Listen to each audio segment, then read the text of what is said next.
found out that I was also really addicted to fear. And fear, people call people like me an adrenaline addict, but beneath the adrenaline, you'll find fear. There's first fear, then the adrenaline. Uh-huh. And I was as addicted to fear as a heroin addict is addicted to heroin. I was obsessed with doing scary experiences, as evidenced by my trip to Asia right before my ski career began. But I was also repressing fear to the extreme. And there are a lot of teachers out there that teach what you want to do about fear is you want to conquer it, you want to overcome it, rationalize it away, positive affirmations, control it, ignore it, that kind of thing. And I was doing that since a very young age, and I was exceptional at it. So much so that I didn't feel fear because there's a payoff for that, but there's a cost. And you can get away with that kind of thing for about 10 years, and then just things start to go south, and your life comes unraveled. For me, the PTSD, the burnout, the injuries, all of that. And so I started just dissecting my relationship with fear. I had both a love and a hate relationship with fear. It's a bit of a paradox, but when you make your life all about one thing, like anybody that's married can say, well, I can love and hate my wife at the same time. So I loved fear so much, but I also repressed it to the extreme in order to ski the way I wanted to. I'm Srini Rao, and this is the Unmistakable Creative Podcast, where you get a window into the stories and insights of the most innovative and creative minds who've started movements, built thriving businesses, written best-selling books, and created insanely interesting art. For more, check out our 500-episode archive at unmistakablecreative.com.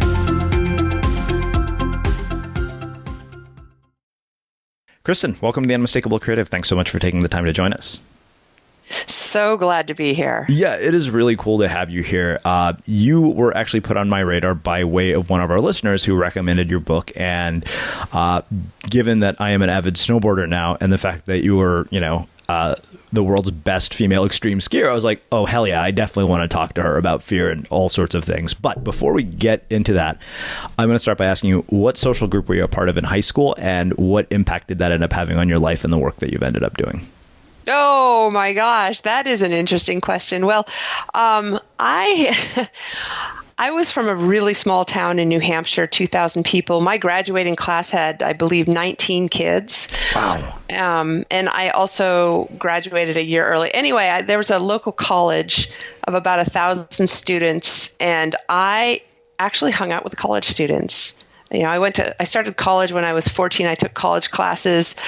And so I was hanging out with all of them. And I actually became one of the cool kids at college. Like if you wanted to be in the in crowd, you're supposed to get to know the head of this fraternity, and you're supposed to get to know this high school girl, Kristen. Like I was definitely the it girl. It was very profound and big ego trip for a teenage girl in a small town to be a hot thing and it wasn't a physical thing, like I wasn't slutty or anything, like the girl to get to know if you want to be hip, I guess. Yeah. And how that influenced me is, I don't know, I kind of got accustomed to fame.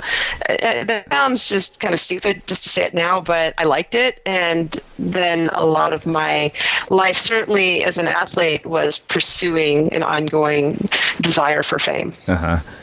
I'm curious what you learned about human relationships by being in an environment where the social groups are that small. Like, how is that different than being, say, in a big town with that kind of social group? Oh, boy. I would say that, I live in Salt Lake City, and all my friends live in New York City, San Francisco, LA. Like, these are my people, but I don't live in those big towns. I think that Salt Lake City is the biggest town that I'd ever want to live in. And I think that that has influenced where I choose to live, certainly.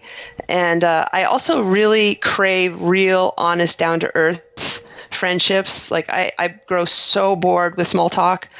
I was at an event the other day and I'm like, oh my God, I can't take it anymore. I was there for 3 days and I finally just had to have an intimate, deep conversation with somebody. So I met this guy who had just gotten married and he was having a baby. I'm like, okay, why are you having a baby? Why did you get married? Like I just started asking him all these really deeply personal questions, like, are you guys having a monogamous marriage? Did you negotiate that, or did you, was it implied? Like, I just like to ask people honest, real questions and get down kind of to the nitty gritty of what really makes them them.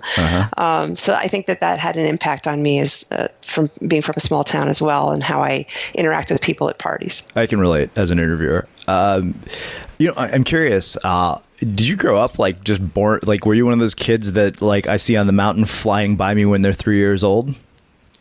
No, I only took up skiing because the school let us out of school on Wednesdays early if you took ski lessons. And my parents, they were, I guess they would be called free range parents. Like, they didn't pay attention to me at all. I could do anything I want. I could pull all-nighters at age 14 and they wouldn't even bat an eye about it. They certainly weren't going to take me skiing. And I just got into it for that reason. And frankly, this is going to blow your mind. I skied in jeans until I was 20 years old. Wow, you must not fall very much. Yeah, and my pair of skis that I had for probably age 14 through 18 was a pair of skis I found in the dumpster. Wow. And I went from a 140 to a 190 just because these skis I found in the dumpster were 190s. I'm like, I guess I'm going to ski 50 centimeters longer. And so I skied in jeans until I was 20. And then by age 23, I made it on the U.S. ski team for moguls. And I was being called the best big mountain woman extreme skier in the world. Two completely different sports. So I became world class at two completely different sports in 3 years from buying my first pair of ski pants. And by the way, I never had any training, never had any coaching. I was competing against girls that went to the best high school ski academies, went to summer camps, and I kicked their butts without any training, except for a couple lessons that I took in second grade, and that was it. Okay, I have to ask how that actually happens because, I've had the chance to interview a lot of sort of world-class performers at their craft, whether they be artists, whether they be athletes. And for the most part, it seems like this is something, and especially when what you see in the media, it's like, LeBron James has been playing basketball since he was 8 years old on a team that basically started off as this junior high team and eventually became the high school team that he was on that just crushed people left and right. And I'm curious, one, without coaching, without necessarily having parents who put you on skis at the age of 2, how do you make that kind of progress as an athlete? Like, what is involved in that enables that level of achievement, and how can that be applied to other areas of our lives? Here's what happened, and this is a great segue into fear, because I'm a fear specialist. When I was 22, I took last place in regional mogul competitions, and I mean dead last. And I was just trying to hang out with friends and go on trips together. Like, I had no aspirations to get on the U.S. ski team. Big mountain extreme skiing wasn't even on my radar. And I decided that I was going to go to Asia for the summer. So all these girls are going to these to these summer camps, training on glaciers. And I go to Asia for the summer. And the thing is, I really had low self-esteem. And I realized that the only reason why I felt good about myself was because I was a pretty girl. I knew how to get a lot of attention, because remember I told you the story about the college, and I could ski well. And I realized that I'm not always going to be pretty. I'm not always going to ski well. I've got to work on my self-esteem at its core. So I had 2 rules for this trip to Asia. I went by myself. I went for 4 months. The first rule was that I was going to make myself as ugly as possible. So I got rid of my contact lenses, wore really frumpy clothes, never took showers. And the second rule was that I was not going to talk about skiing the whole time. I wasn't going to think about skiing, talk about skiing. And I was, I didn't pretend to be something that I wasn't, but I just wanted to see who I was without the prettiness and the skiing.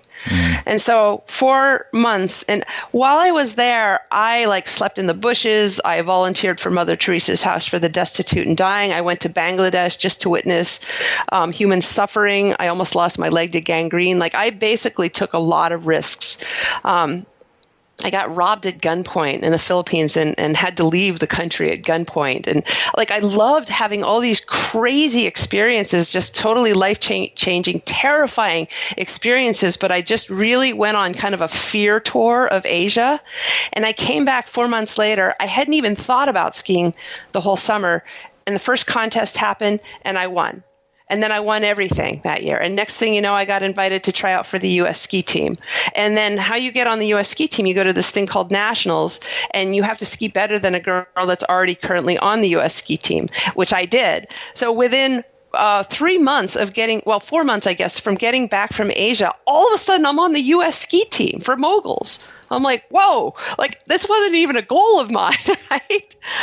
And that same year, I jumped off my first cliff for my first camera and was called the best woman big mountain extreme skier in the world. So I became world class, like I said, in 2 sports, not just 3 years from buying my first pair of ski pants, but the day, the season that I got home from this tour in Asia, where all I did was work on my self-esteem and have as many scary experiences as possible. Because if you have a lot of scary experiences and you put yourself out there, you take yourself out of your comfort zone, it just builds your confidence so much. Uh-huh. And so my technique in skiing didn't matter, but my confidence did. So I am absolutely the poster child for it's all mental. I'm curious, was there a point at which you fell in love with skiing and thought that this was going to be your career? Because you said a lot of these things weren't even goals. There was a point when I was 15 years old, all of a sudden I became obsessed with skiing, and I wound up skipping school every lunch break. I lied and said, I'm in a college class, and 2 months before so then I skipped school every lunch break for the next 2 or 3 years. And then when I was about to graduate at age 17, 2 months before I was going to graduate, the principal found out about all this and I got suspended. They suspended me for a week. And then they gave me 60 days of, what is it when you have to stay after school? Detention. Yeah. And I'm like, well, I had a job, so I couldn't show up for detention. So I blew off detention. So there's this big thing, and I was a straight A student. There's this big thing they weren't going to let me graduate because I hadn't gone to any of my detentions. And then I think they just wanted to get rid of me, so they let me graduate. Wow.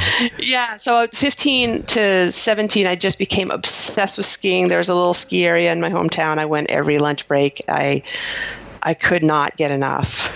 What leads to that? Just out of curiosity, I personally have experienced that with surfing. The first time I stood up on a wave, that moment of flow was holy shit, I want to feel this all the time. It became an obsessive drive early on. And I in some ways, I'm kind of glad I didn't discover it till I was in my 30s, because I feel like literally I probably would have never gone to class at business school because I went to school in Malibu. I would have probably made very different choices, even in terms of where I went to college, if I had been a surfer when I was a teenager. I really believe now, having reflected on the last 30 years in working as either a professional skier or a mindset sports coach and more, that as much as I love the skiing, actually what I really loved was the place that it took me emotionally, mentally, those higher states, that flow. I consider flow and the zone different things, but it's just that also radical self-expression. Mm-hmm. You just find something, if you get lucky enough to find something that you're really good at. I always joke that the best skier in the world is sitting around a dung fire in Africa right now, and he's never going to see snow in his lifetime. There's a missed opportunity. He has all the other, the right body type, the right mentality. But, thank God somebody handed me a pair of skis when I was young, because I definitely found the catalyst that was going to take me into that place. I was innately born with some sort of gift for this, the right body type, all of that. And all the stars aligned, and all of a sudden I started just feeling incredible when I was skiing. Not just as an ego trip, but something beyond that. And so then I just wind up chasing that like a Labrador chases a ball, just very obsessively and focused. Yeah. So walk me through how you get from there to what planted the seed to explore this idea of fear? Because I remember just reading the book and thinking about the jumps, and I was like, holy shit, that doesn't sound like somebody who's dealing with fear. So I'm really curious, what planted the seed to explore this idea in so much detail? One thing about my ski career is it seemed like the media was more obsessed with my ability to be fearless than they were even about my skiing itself. And so every article called me fearless and talked about that and asked me questions about that. And I definitely didn't feel fear during my ski career, almost to a fault. Actually, not almost, to a fault. I'm lucky to be alive. I would have done anything. And I believe my own hype is what I'm trying to say. And what happened is after about 10 years, all of a sudden, just things started to go south. I'd seen a lot of my friends die in the mountains. I'd had a lot of near-death experiences, and I had PTSD. The other thing that happened is I was burnt out. I actually started to hate skiing, and hate is a really strong word, and it's not inappropriately used here. I dreaded winter, which was bizarre. And I also had a lot of injuries that wouldn't heal. And, if you're going to be a professional skier, of course, you're going to have a lot of injuries. It's par for course. But I felt that it was bizarre that I was having these injuries because, like, I had a knee surgery that wouldn't heal. I had to have 4 operations for one injury. And it didn't make any sense because I was in the best shape of my life. I was super focused. I was really strong. And I got to the point where I just felt like my undercurrent was just seriously off. There was something seriously wrong, and I couldn't take it anymore, and I quit. And I had 4 different columns in 4 different ski magazines around the world.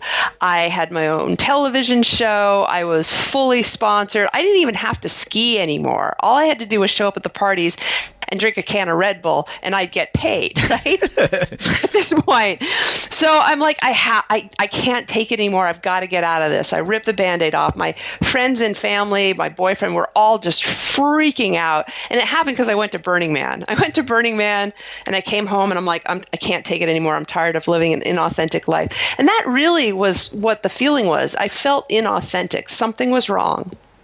And what happened is I then went on a journey to try to figure out what had gone wrong. So I started these camps and I met this Zen master, and very quickly I learned what had gone wrong. It turns out that I wasn't fearless, that fear was with me every single moment of my ski career. It was, once I was willing to look underneath my relative reality, I could see that it was there. First of all, I was incredibly motivated by fear of being invisible, fear of not being loved. And I'll tell you what, you jump off a 70-foot cliff, throw a big flip, you're no longer invisible. People really love you. And then I found out that my PTSD was from, well, actually, let me back up. I found out that I was also really addicted to fear. And fear, people call people like me an adrenaline addict, but beneath the adrenaline, you'll find fear. There's first fear, then the adrenaline. Uh-huh. And I was as addicted to fear as a heroin addict is addicted to heroin. I was obsessed with doing scary experiences, as evidenced by my trip to Asia right before my ski career began. But I was also repressing fear to the extreme. And there are a lot of teachers out there that teach what you want to do about fear is you want to conquer it, you want to overcome it, rationalize it away, positive affirmations, control it, ignore it, that kind of thing. And I was doing that since a very young age, and I was exceptional at it. So much so that I didn't feel fear because there's a payoff for that, but there's a cost. And you can get away with that kind of thing for about 10 years, and then just things start to go south, and your life comes unraveled. For me, the PTSD, the burnout, the injuries, all of that. And so I started just dissecting my relationship with fear. I had both a love and a hate relationship with fear. It's a bit of a paradox, but when you make your life all about one thing, like anybody that's married can say, well, I can love and hate my wife at the same time. So I loved fear so much, but I also repressed it to the extreme in order to ski the way I wanted to. And so as I started to heal my relationship with fear, then these issues started resolving. Like PTSD is when you go through a really traumatic, devastating experience emotionally, and then if you don't know how to deal with the emotions, you push them down, and those undealt with emotions are now kind of recirculating in your system over and over again until you deal with them. They're going to torture your life, come back in an irrational, crazy way. Yeah. So once I started making friends with fear and stopped the repressive conquering, overcoming of it, that started to ease up. And then my burnout. Burnout is, I declared war against fear. The war was being carried out in my unconscious mind. And anybody that is at war with fear, they're at war with themselves. And it's an unwinnable war. You may win a few battles, but you're not going to win the war. And any country that's at war after 10 years, like all the resources are depleted, everybody's exhausted. So that's the reason for my burnout. And then the reason for my injuries is I had to become a really rigid, stoic, kind of masculine, arrogant person in order to not deal with my fear. And what do we know about rigid trees? In a heavy wind, they break. So I started repairing my relationship with fear. I just studied with a Zen master intently for 15 years, became a mindset sports coach, and I started noticing that all of the athletes that I was working with, without exception, if they came to me because they were underperforming, it was because they had some sort of repressive attitude towards fear. And I'd help them end that war, and then they would start performing better. And then I had people past skiing and sports training come to me for depression, real world problems, anxiety disorders, panic attacks, insomnia, and on and on. And I found that if I helped them have a more honest, healthy relationship with their fear, then their problems eased up or completely disappeared altogether. I'm like, oh my gosh, this is incredible. And I declared myself a fear specialist, and HarperCollins offered me a book contract without having to write a book proposal, which I understand is very unusual. Yeah, it is. And I think the reason why they did that is because what I teach about fear is so different and is actually the radical opposite of what else is out there, that it's just fresh, it's new. It's very rare for somebody to come up with new ideas, especially about something as old and established as fear and how to deal with fear. And then I wrote the book and, came out this summer and yada, yada. Here I'm talking to you right now. Okay. So many questions based on that. So I was really fortunate to have read the whole book, and I want to talk about this sort of through the framework that you offer, and we'll tie in some of the things that you've talked about and come back to them as well. I want to talk about how fear works psychologically and biologically. And I think that the concept that I absolutely loved, you gave this framework of the 10,000 employees, and I was wondering if you could explain what that means, go into the thinking mind, the controller, and then we can talk more about repression as well. But let's start with the 10,000 employees, the thinking mind, and the controller. I see all of us as a corporation. Like, my corporation has a name, it's Kristen, and what really makes up who I am are these 10,000, and that's the traditional number in Zen, these 10,000 employees all running around in my unconscious mind, creating this product, which is me, called Kristen. And when people hire me to work with them, I'm like a business consultant that's being brought in to help this corporation run better. And what I'll do is I'll interview key employees in your corporation and just see where our stuck places are. And the first employee that I always interview, especially if somebody's stuck regarding fear, is the controller, because we tend to want to try and control fear. Now, there's so many different ways to deal with fear. Some people ignore fear. Some people avoid fear, like they don't do scary things. Some people control it. Some people use their rational, analytical mind to think about fear and try to understand it and ultimately rationalize it away. In fact, in our society, emotional intelligence is seen as our ability to understand our emotions and control them.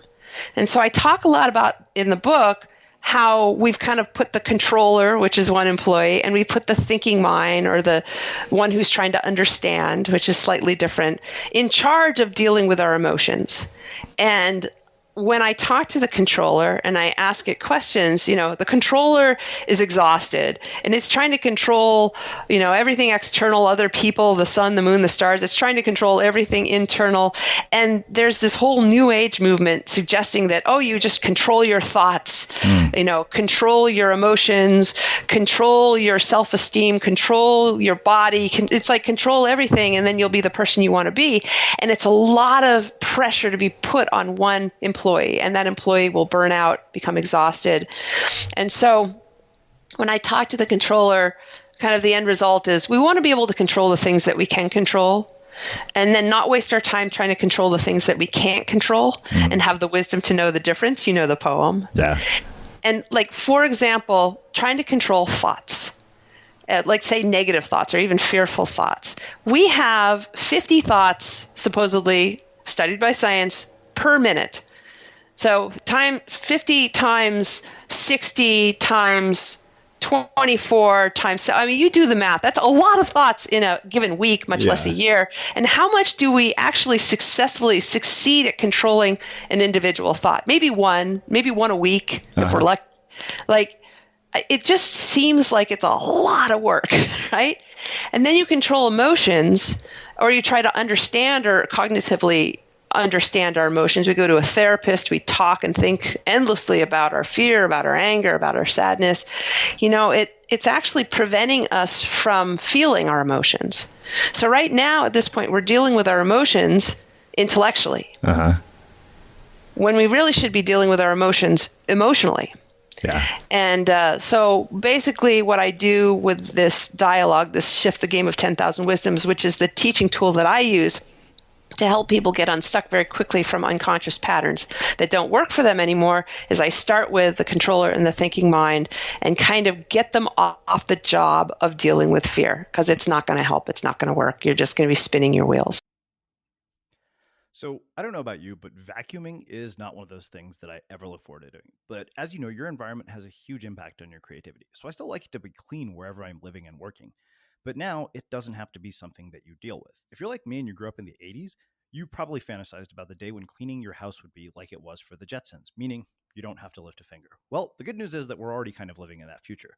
And the easiest way to make sure your floors are clean every day is with the iRobot Roomba Robot Vacuum. It cleans up after itself. The Clean Base automatic dirt disposal takes convenience to a new level, automatically empties its own bin into an allergen lock bag that holds 60 days of debris and traps 99% of pollen, mold, and dust mites, so you can forget about vacuuming for months at a time.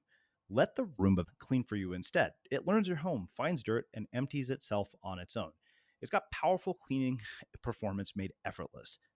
Remember, if it's not from iRobot, it's not a Roomba. To learn more, go to irobot.com/unmistakable. Wow. I'm curious.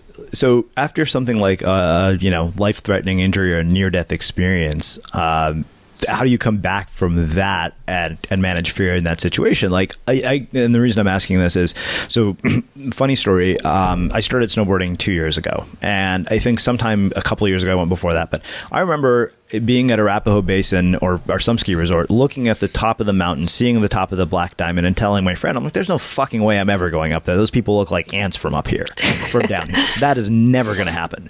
And then this year I did my first Black Diamond. And when I got to the bottom, I was like, oh my God, I want more of that. So I'm curious, when you have something as crazy as a near-death experience, which is probably nowhere near what I'm experiencing, how do you come back from that, with this relationship with fear? And how do you deal with fear, like in situations, like when I get to a Black Diamond, I'm always like, fuck, this is going to be way steeper than anything I've ever done. It's going to hurt if I fall and I go too fast. Like, I know myself well enough to know there are sections on the mountain where I'll heel side it on purpose, because I know if I do that, I won't go too fast. Let's first address you and your desire to ski Black Diamonds or snowboard Black Diamonds. Like, picture a circle. This is your comfort zone. And every time you go out of the circle, imagine that you put a dot outside, and you go out of your comfort zone, you're going to feel fear. You put a dot outside this circle, and then after a while you connect the new dots, and now you have a bigger circle. That's your new comfort zone. Mm-hmm. So what this illustrates is that there's actually no expansion of who you are unless you're willing to feel fear. Mm-hmm. Or unless you do something scary. Like, there is no learning and growing without fear. Right. And it's definitely obvious with skiing and snowboarding because it's a dangerous sport. You go faster, you ski steeper stuff. Like, it's scary. People come to me all the time. They're like, oh, I want to feel less fear when I ski. I'm like, well, why would you want to do that? The whole reason why we go skiing is to feel fear. Like, people spend thousands and thousands of dollars to feel fear and have that experience. And it actually, fear is like the thing that actually takes you into the zone, but we'll get to that later, I'm sure. Okay. So, like, if there was no fear, then people wouldn't buy lift tickets. Like, the industry would die in an instant, right? We get that wrong. We don't do it despite the fear. We do it because of the fear. So first of all, just know that that's what's going on with you. You have a willingness to feel fear. Okay. Now, on to when you have like a near-death experience, or maybe you get mugged at gunpoint, or you break a leg, or you witness something really horrific. That's not fear that you choose, right? That's not you consciously choosing to step out of your comfort zone. That's just something that happens to you. And then it's a little bit harder to have that kind of intimate connection with fear. And what do you do with those kinds of situations is we tend to just not deal with our fear. Like we go numb. We hear people all the time after a tragedy, they just feel numb. They check out. They go on a drinking binge. They just don't want to have to deal with their fear. And so then we push it down into the basement. Maybe we try to breathe it away. We try to let it go. Like we try to do all these coping mechanisms. We do everything we possibly can except for feel our emotions, squelch them, ignore them, avoid them, control them. And then that undealt with fear just gets locked in your basement, and it starts recirculating round and round, hijacking your mind, hijacking your life, running its unfulfilled agenda, sometimes even for the rest of your life. And so long as you continue to not deal with that emotional state, it could be fear, anger, sadness, then it's just going to run your life. Like when you avoid anything, you give it magical powers. But if you turn towards the fear instead in an honest way and start to have a healthy, considerate relationship with your emotions, then the PTSD goes away. It worked for me. I've seen it work for a lot of other people. One of the next online courses I'm going to create actually is for PTSD, because there's so many people that are struggling with PTSD and they just can't get past it. And no wonder why in our society we just rush to gratitude and forgiveness. And like we're even living in a society where somebody's kid will get murdered, and then the next day the parents are saying, oh, well, we forgive the murderer. Like, come on. Like it looks beautiful. It's well intended.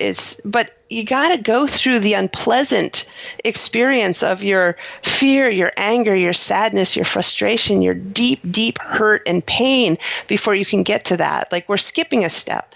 And so we are just taught to kind of control our emotions. And we're even at the point where I went to a funeral. This woman, her husband died suddenly, unexpectedly. She's now a widow. And she was just stoic at the funeral. And people said, oh my gosh, she handled that really well. I'm like, are you kidding me? We're just so stoic around our emotions. And so no wonder we have such horrible PTSD. And the last thing I'll say, just kind of taking it to big picture, the people that we know most to have PTSD problems are military. And the image of the soldier standing there with a drill sergeant just screaming at him during boot camp is hard to shake. They're explicitly taught to repress their emotions in the military. And so when they go through what, of course, is going to be a horrific experience, especially if they're going to a war zone, they come home, they don't know how to deal with their emotions. And so they just have such horrible PTSD. And, there's, of course, if we teach them anything else, it might be dangerous. You got to repress. But I say that there's another possibility. I don't think the military is interested in hearing about it, but at least I can work with people who have gone through some sort of horrific, emotional, devastating experience, and it's still kind of recirculating in their lives, and show them what to do instead. I have two other questions about this. How do you find the line between risk and recklessness? And after seeing friends died and with age, has your capacity for risk on the mountain changed? Because I remember that my first thought of I'm never going to do black diamonds was I'm 39 years old. The last thing I want is to break a bone, because that means I'll be out for good, not for like a season. That was my first thought, is that would be the reason. So I'm curious, where that line is and how you find it and how it's changed with age, and how has watching friends die changed your perspective on it? I was extremely reckless during my ski career. Most people that filmed me said that she's lucky to be alive. I was actually voted one of the top 10 skiers in the world most likely to die by skiing. So I know reckless. And reckless comes when you're in denial of fear, when you ignore fear. But if you have what I call a fear practice, if you have a healthy relationship with your fear, there's the fear of, let's say you want to jump off a 20-foot cliff. There's the fear of jumping off the 20-foot cliff. And let's say it's a level 5 out of 10, 10 being high. And then you have a fear of being the type of person that wouldn't jump off the 20-foot cliff, and that's a level 10. Whatever the bigger fear is wins. And especially if you have the skill set, like you wouldn't jump off a 20-foot cliff if you've never snowboarded before, right? Yeah. So this is for somebody that just has an honest relationship with their emotions. There's fear if you do it, and there's fear if you don't do it. Just fear everywhere. Fear is with us every single moment of every single day in every interaction we have. And if we have an honest relationship with our fear, and if we can listen to it, then we're actually tapping into intuition and instinct. And you'll just know organically, okay, this is a good idea, right, or this is not a good idea. Sure. And you don't want to walk away from the cliff and then feel like a douchebag because you have the skills to do it. The conditions are perfect. Your girlfriend was there. You got to kind of put all that into the mist, the mix. So anyway, that's how you. Like if you have a kid, for example, that just seems super reckless, I can almost guarantee that they're in denial of their fear and they're just doing stupid stuff.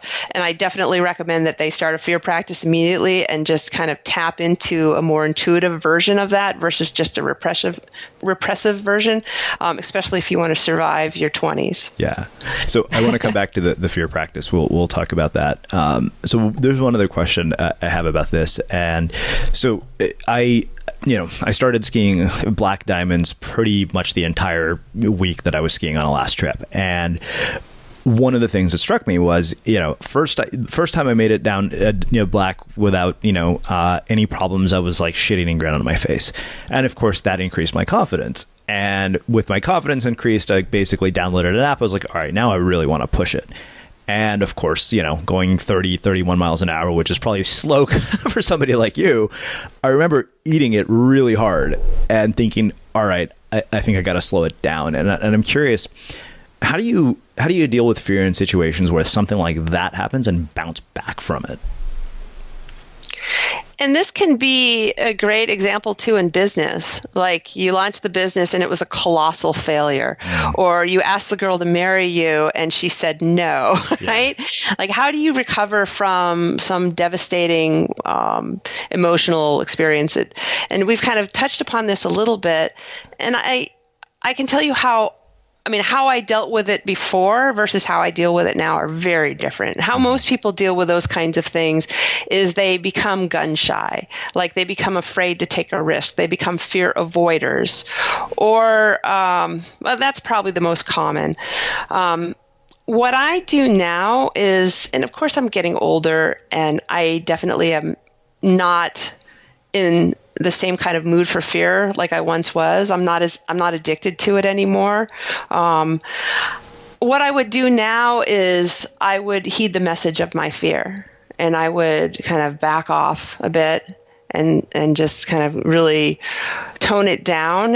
And there's kind of a magical number, actually, I've come up with, and I think I might have heard it from someone, but I think 4% out of your comfort zone is the optimal amount of risk to take to achieve flow states, where fear can actually take you into a higher state of consciousness. But if it's 5% out of your comfort zone, right, then all of a sudden you're like, explosion and catastrophic failure, right? Yeah. And you're gripped in your, your first speech should not be in front of 2,000 people and last 90 minutes. Your first speech should be at Toastmasters. So you only want to go out of, your comfort zone just a little bit in increments. Yeah. And so if you have a crash, there's also the rational mind, like, okay, yes, I hit a mogul that I didn't know was there. Like, it wasn't just because I didn't have the ability to handle this. So you got to factor that in too. But I would just recommend just honoring your fear, backing off, being willing to feel it. Tell your friends, like, I'm afraid to go any faster. And if they say, don't be a blockhead, like, just tell them, to stuff it and say, like, my fear is here for a reason. It's here to keep me safe. Yeah. And then when you're ready to start again, because you have a healthy relationship with your fear, you haven't repressed it, you don't have PTSD, then you just go in increments, 4%. Okay, I'm going to try it again. Yeah. Like, all right, that worked. All right, I'm going to try it again. That worked. Yeah, I think Stephen Kotler calls that the midpoint between boredom and anxiety. It is like just challenging enough to, like, you know, make you feel fear, but not so challenging that it paralyzes you. And somebody asked me once, why 4%? I'm like, because 4% is more than 3 and it's less than 5. Right? It's just a number. But just put your little toe outside your comfort zone and then work up to it. Wow. So I want to finish by talking about this idea of what you call a fear practice and what it means, how you define it, and most importantly, how people implement it in their lives. A fear practice is this. You know how I said that emotional intelligence in our society is touted as our ability to understand our emotions and control them?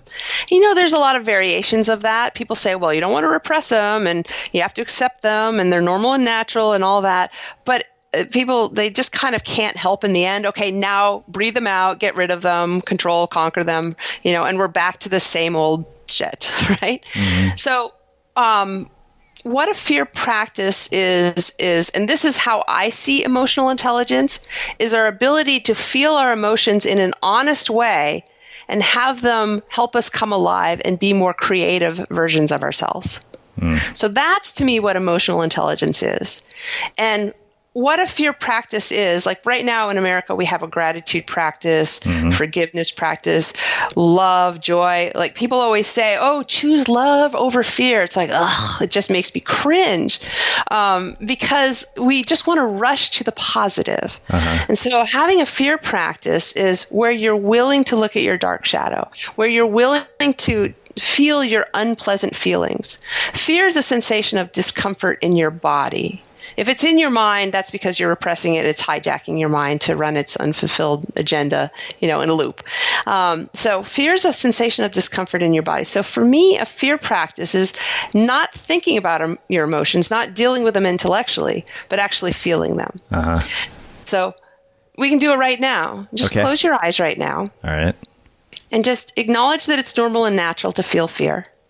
That fear is not a sign of personal weakness. It's not a character flaw. It's just a sign that you're human.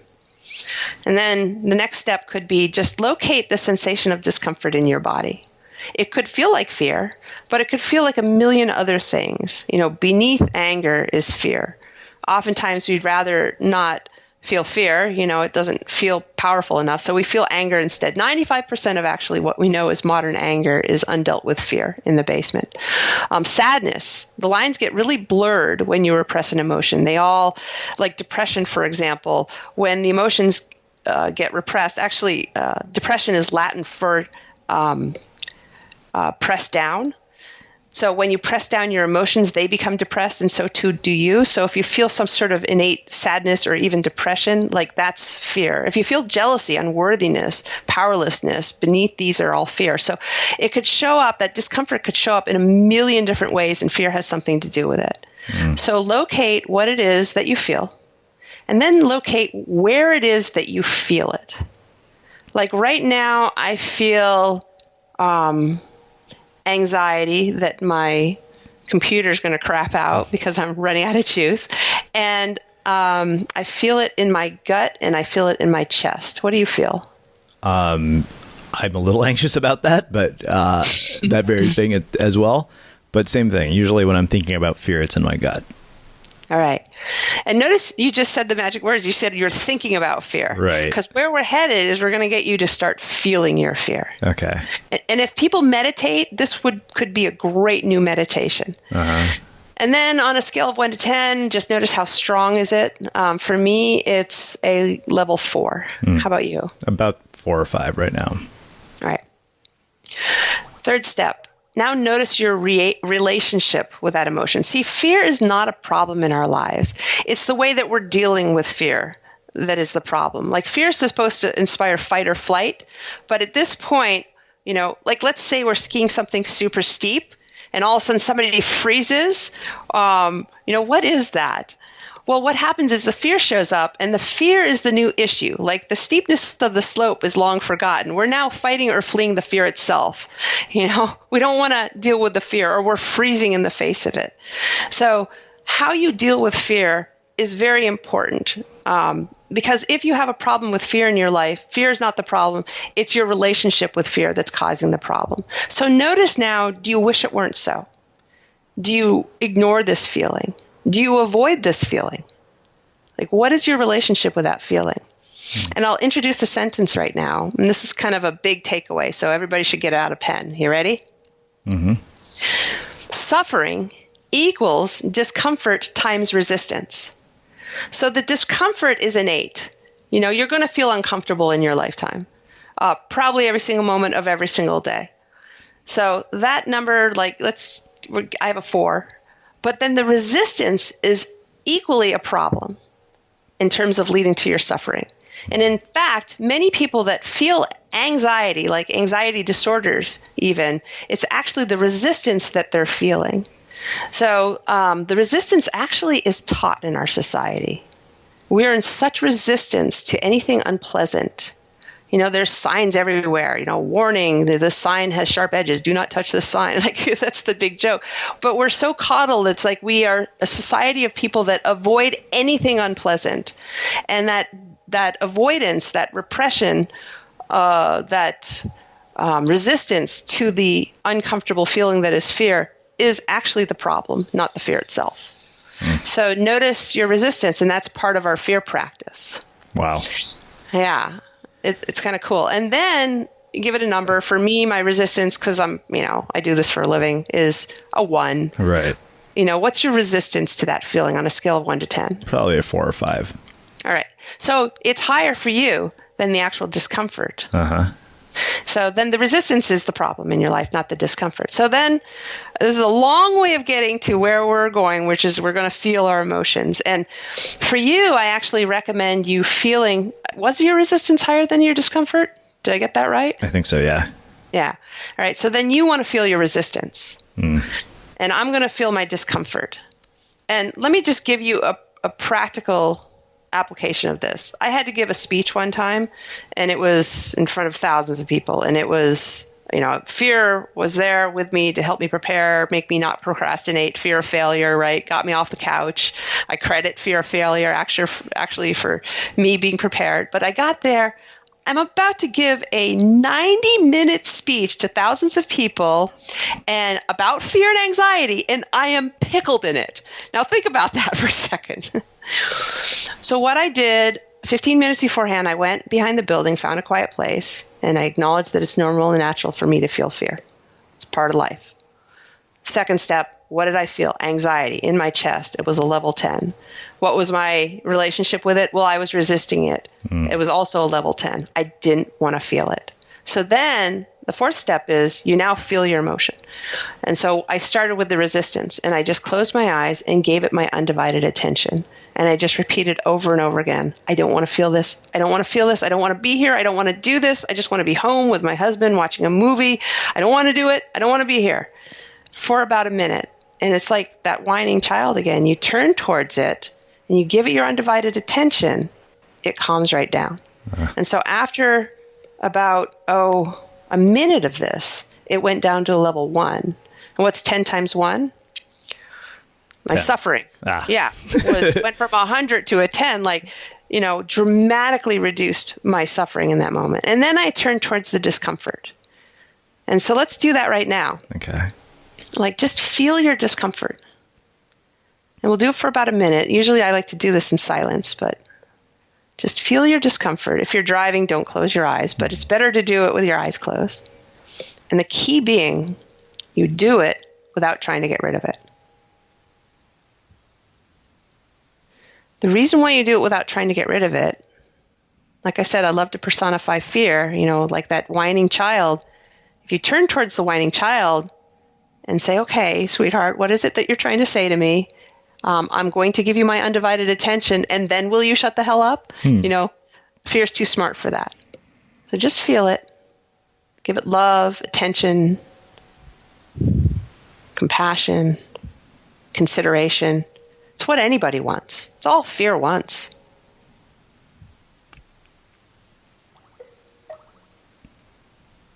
And this is feeling your fear. You're not thinking about feeling your fear.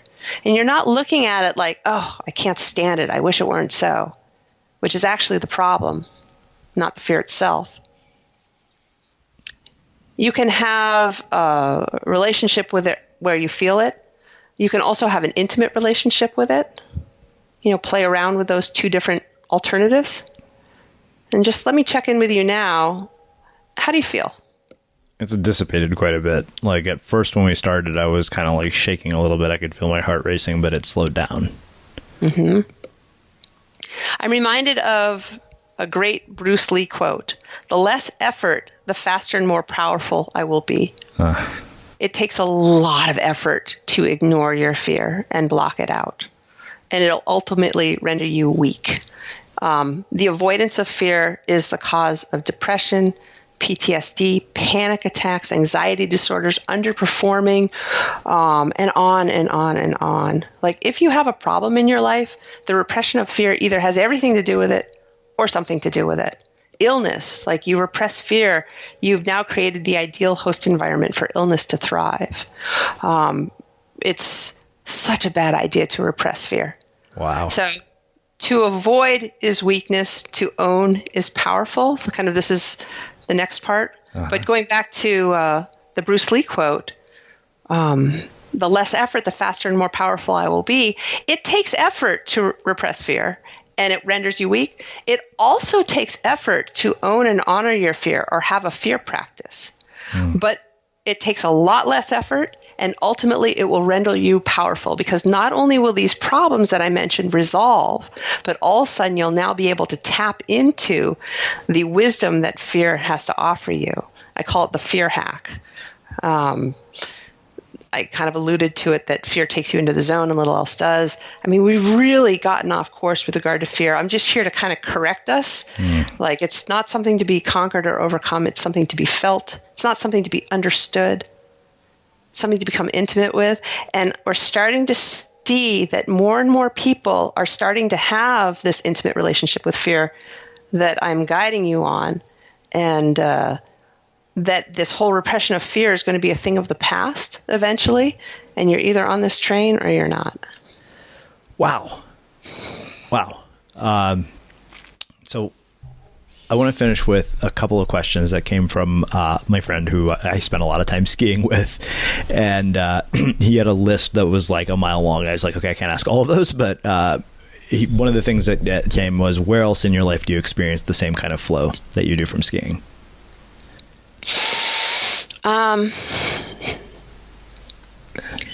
Burning Man. My husband and I build enormous art projects for Burning Man, and just being there. I mean, it's an ego trip to have like the sickest art car on the playa, right? But also I just feel so good when I'm there, and I feel so connected. Like for me, flow is just a state of connection to all that is. And my version of flow is this. I mentioned that the traditional number in Zen is 10,000 employees, 10,000 children, whatever your analogy is. Flow, we think of water.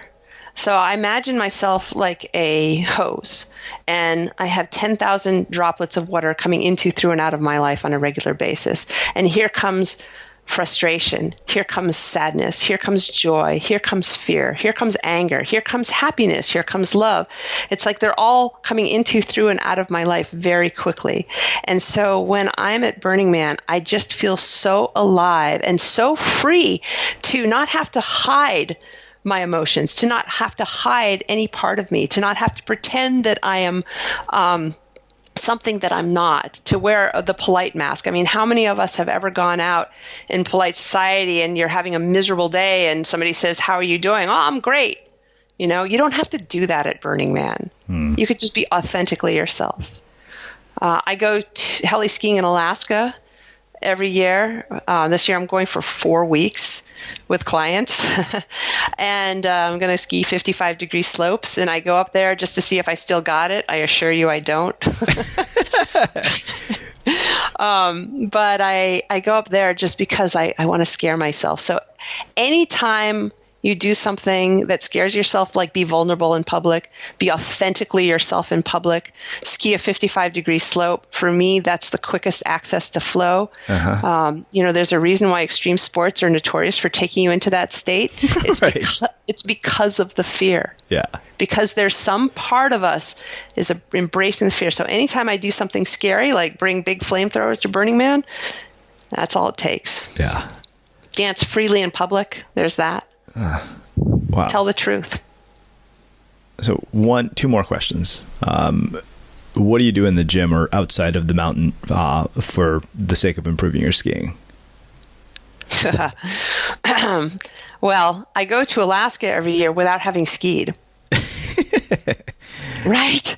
So I go up, and my husband was just saying to me the other day, he's like, you really need to go skiing. You're about to spend 4 weeks in Alaska. And I'm like, yeah, I think I just need to go to the gym. like I could literally not ski for 30 years, and you could drop me on the top of a you fall, you die descent, and I'd be fine. And I will say, by the way, just because this is a really important point, I don't want to leave this behind. The question is, could I have been the best woman big mountain extreme skier in the world for 12 years if I hadn't repressed fear?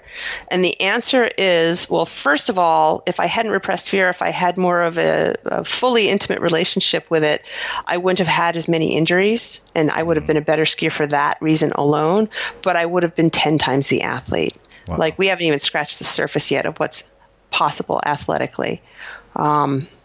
So I'll say that. But as for working out, I have this ability to go up there, having not skied, even if it's been 30 years, I believe now because of my intimate relationship with fear.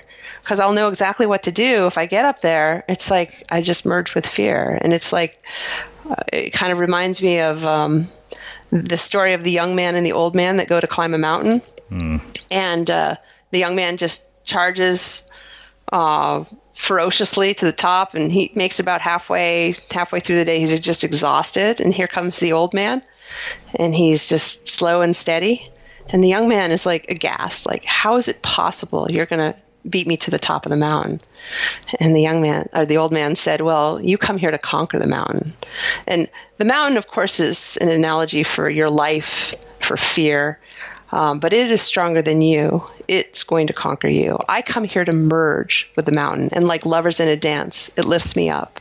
And so because I know how to do a dance with fear, be intimate with it, I feel like I'm going to make spot-on intuitive decisions, and I'm going to know my limits, and I'm going to be safe, and I'm also going to go to the edge of my own boundaries.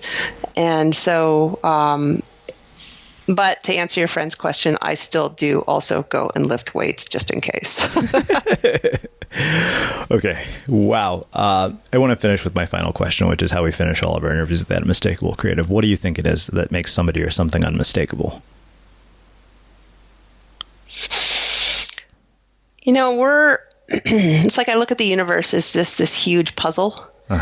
And we're all individual puzzle pieces. And like the world would be incomplete without you. And, but I also kind of look at myself as my own separate individual puzzle piece, as a separate puzzle that's also made up of 10,000 different realities. And it's my job in my lifetime to kind of have an honest relationship with all of them, my frustrations, my fears, my anxieties, my joys, my loves, my talents, my gifts. It's like, I see that in many ways what you're asking, it's like, how can we just be authentically ourselves all the way? Well, can I be having a real honest relationship with not just the good part of who I am and the lovely side of life, but my shadow, the stuff that I normally wouldn't look at, and the devastating, horrific side of life. And to me, that's a way that I can be just a full, complete puzzle piece within the puzzle that is the universe. And it's kind of my responsibility in my lifetime to go all the way with all of that so that I can make the best contribution that I can. So just short version of that is got to be just authentically who you are. Wow. This has been truly amazing, thought-provoking, and insightful. Easily one of my favorite conversations I've had this year. I can't thank you for taking the time to join us and share your story and your insights with the listeners. Where can people learn more about you and your work? By the way, you ask great questions. Thank you. I ain't never done an interview like this before. People can find out about me, KristenUlmer.com. I have a newsletter that you can sign up for. How you sign up for that is you can take the quiz that I have. I also have a bunch of ways to work with me. I have an online at-home course that addresses fear of failure. Another one that addresses chronic anxiety. And these will resolve your issues or you get your money back. I do webinars. I do live events. I do one-on-ones. And again, I will help you resolve your issue or you get your money back. And I only work with people for 6 hours because this kind of work, this fear practice does not take a lot of effort. And, you think about that, like to the other side of your PTSD or your depression in 6 hours or you get your money back. Like that's kind of a big promise. But I do promise to make it worth it. And so far, nobody's asked for their money back. Wow. Awesome. And for everybody listening, we will wrap the show with that. Thank you for listening to this episode of the Unmistakable Creative Podcast. While you were listening, were there any moments you found fascinating, inspiring, instructive, maybe even heartwarming? Can you think of anyone, a friend or a family member who would appreciate this moment? If so, take a second and share today's episode with that one person because good ideas and messages are meant to be shared.